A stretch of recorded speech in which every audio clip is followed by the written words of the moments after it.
はい、皆さんこんにちは、竹ライダーです。ちょっと最初にお詫びさせていただきたいんですけど、声がうまく取れてなかったので、動画前半はアフレコということでやらせていただきます。はい。川崎忍者400の試乗動画ですね。車両は2022年式 KRT エディションです。車体は忍者250と全くと言っていいほど同じなので、本当にざっくり見ていきます。ヘッドライト、テールランプともに LED ですね。ロービーム、ハイビーム、ウインカーの感じなんかもご覧ください。フロントサスは整列フォーク採用、エンジンは水冷2気筒です。この年のモデルはアンダーカウルが白でかっこいいですね。前後ともにラジアルタイヤが採用されています。マフラーおよびサイレンサーが忍者250より少し長いです。はい、エンジン周りですね。排気量は 398cc、最高出力48馬力、最大トルクは現行で37ニュートンです。タンク容量は14リットル。はい、ハンドル周りですね。忍者250や Z と同じなんで、細かい説明はカットします。メーターはこんな感じでデジ穴ですね。はい、それではライポジ確認していきます。身長は175です。シート高が785で、忍者250より低く、膝が曲がるぐらい足つきはいいですね。体のポジションに関しては特にコメントすることがないくらい個人的にはしっくりきています。まあ忍者400は SS ツアラーみたいなとこありますから、乗車姿勢は楽ですね。それではエンジンつけていきます。これもちょっと音がこもって聞こえるかもしれません。申し訳ないです。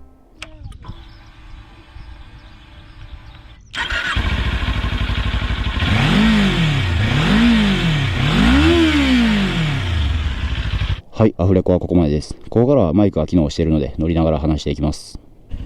それでは行きます。実は 400cc のバイクに乗るというのはですね、教習所以来なんですけど、それでちょっとビビってはいたんですけど、この忍者400に関してはイージーですね。 400cc のフルカールにしては車体が軽いので、扱いは本当に 250cc を扱っているような感じです。で、車体が忍者250と同じって言いましたね。体のポジションはとても楽です。忍者250同様、僕がこれまで乗ってきたバイクの中でダントツですね。ステップやセパハンの位置、高さ、ステップの位置は別にどのバイクもいいんですけど、シフトレバーとかブレーキペダルの位置ですよね。これも完璧だと思います。高すぎず低すぎず、ちょうどいい場所にあって操作がめちゃくちゃしやすいですね。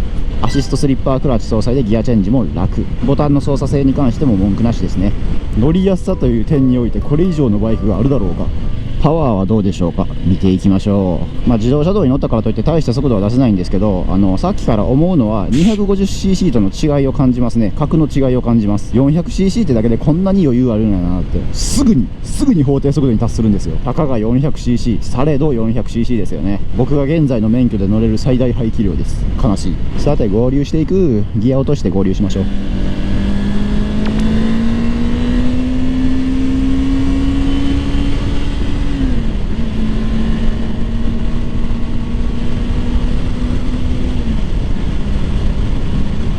合流するだけで普通にスピードを出しすぎてしまう感がやばい。これはパワー持て余すわ。 400cc でこれだけ感動してる僕が大型バイクに乗ったらどうなるでしょう。同じバイクとは思えないほど70キロがゆっくりに感じます。70キロ守ったら後ろから煽られる。怖いぐらい加速しますね。えぐい。当然僕がこれまで乗ってきたバイクの中ではダントツの加速力。いや、この間乗ったガンマーといい勝負わからんけど余裕が違いますわ。もうそれだけです。忍者400はそれだけです。ああいうわけわからんぐらい荷物たくさん積んだ軽トラはペースメーカーになってくれるからいいですよね。法定速度のペースメーカー、サンキュー。6速はもうエンジンついてないんじゃないかなっていうぐらい静かなんで、ちょっと落としていきますよ。5速も6速も変わらん。4速でいいんじゃないか。なんか4速が2班の6速ぐらいに感じる。だってもう回転数が違いますもん。しれっと2速まで上げていく。これさ、1速いけんじゃない 400cc やったら。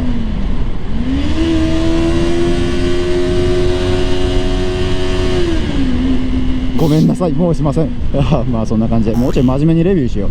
今ちょっと高速道路っぽい道ですけど、忍者400は高速道路が楽しいバイクやろうな、きっと。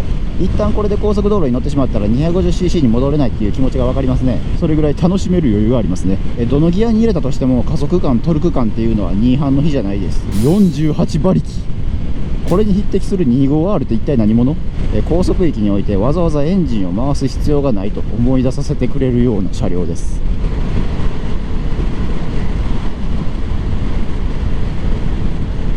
忍者250の試乗動画を出してるんで、忍者400の試乗動画をしたところでそんなに喋ることがないんですよね。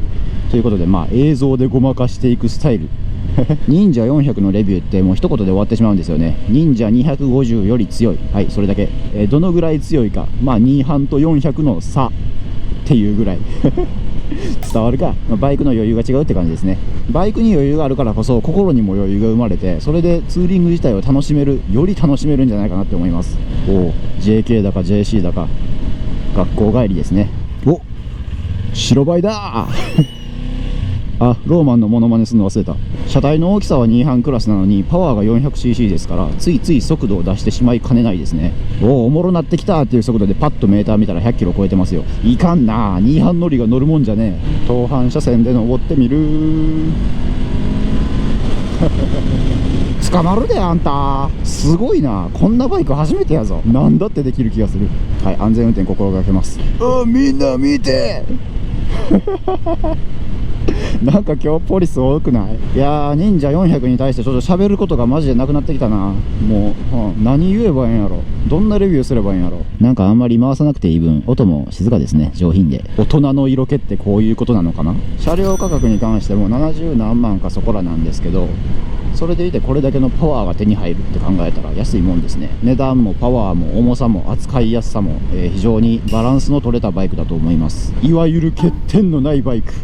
忍者400の欠点を荒探ししてみましょうか。あるかな。忍者250をベタ褒めしてた俺が忍者400に文句なんてあるわけねえだろうが。忍者400オーナーの方いらっしゃいましたら欠点なんか書いていただけたら嬉しいです。ラジアルタイヤなんですけど、それで合成力がどうとか設置がどうとかっていうのは正直僕には違いは分からないです。乗ってて足回りの安定感がいいとか悪いとかっていうのは分かるんですけど、タイヤの違いによってそれがどう変わってくるのかっていうのはまだ体感できてないですね。忍者400に関してはまあ普通にいいんじゃないかなって思いますけど、曲がりやすいし。ダムの景色をご覧くださいと言いたいところですが、これ多分高さギリギリ足りてないよな。疲れたらここにこうやって手を置けるんですよ。いいでしょう。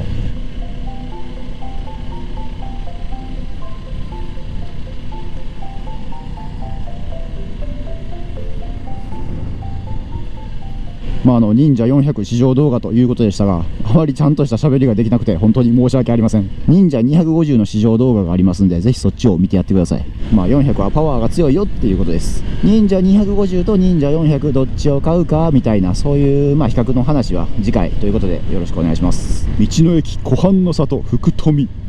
はい、それでは本日も最後までご視聴いただきありがとうございました。また次回お会いしましょう。